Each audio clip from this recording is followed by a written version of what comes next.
নবী করিম সাল্লাল্লাহু আলাইহি সাল্লাম হিজরতের পরে মক্কা প্রিয় মাতৃভূমি ছেড়ে যখন নবীজি মদিনা মুনাওয়ারায় যেতে বাধ্য হলেন, তখন তিনি মদিনা মুনাওয়ারায় গিয়ে পৃথিবীর 7 জন রাজা বাদশার কাছে তিনি চিঠি লিখেছিলেন, ইসলামের দাওয়াত দিয়ে চিঠি পাঠিয়েছিলেন। নবী করিম সাল্লাল্লাহু আলাইহি সাল্লাম তিনি মক্কা থেকে পালিয়ে যান নাই।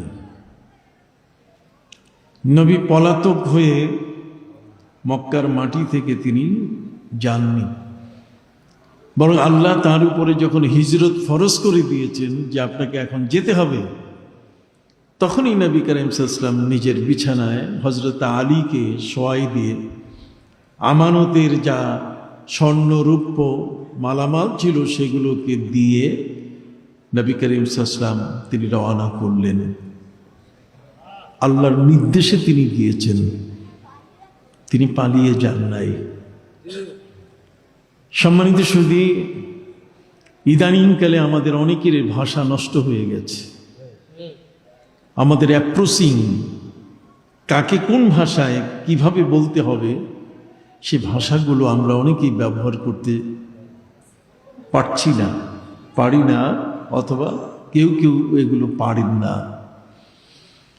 প্রিয় নবী সাল্লাল্লাহু আলাইহি ওয়াসাল্লাম তিনি হলেন এমন এক মহাসম্মানীয় নবী যে আল্লাহ তাআলা পবিত্র কোরআনে তার নাম ধরে কখনো ডাকেন নাই। আমাদেরকেও তিনি সতর্ক করেছেন, লা তাজআলু দুআ আর-রাসূল বাইনাকুম কাদুআই বাদিকুম বাদা। তোমরা নিজেরা নিজেদেরকে যেমন ডাকাডাকি করো, একে অপরকে যেমন সম্বোধন করো, ডাক দাও, খবরদার আমার নবীকে সেভাবে ডাকবে না। লা তাদউ দুআ আর-রাসূল বাইনাকুম কাদুআই বাদিকুম বাদা।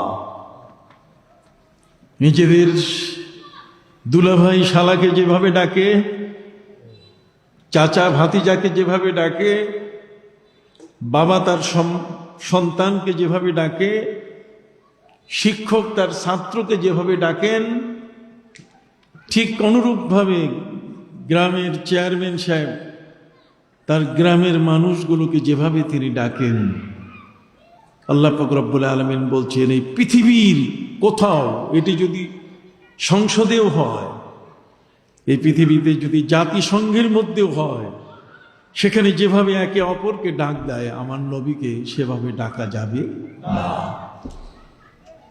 পৃথিবীর মানুষকে সম্বোধন করার যতগুলো অবস্থান আছে, যতগুলো স্টেজ আছে, এই পৃথিবীতে সকল স্টেজ, সকল স্থানের উপরে আমার নবীর মর্যাদা।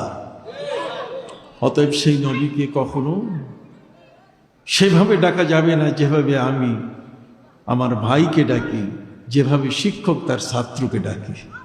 সুবহানাল্লাহ বলেন।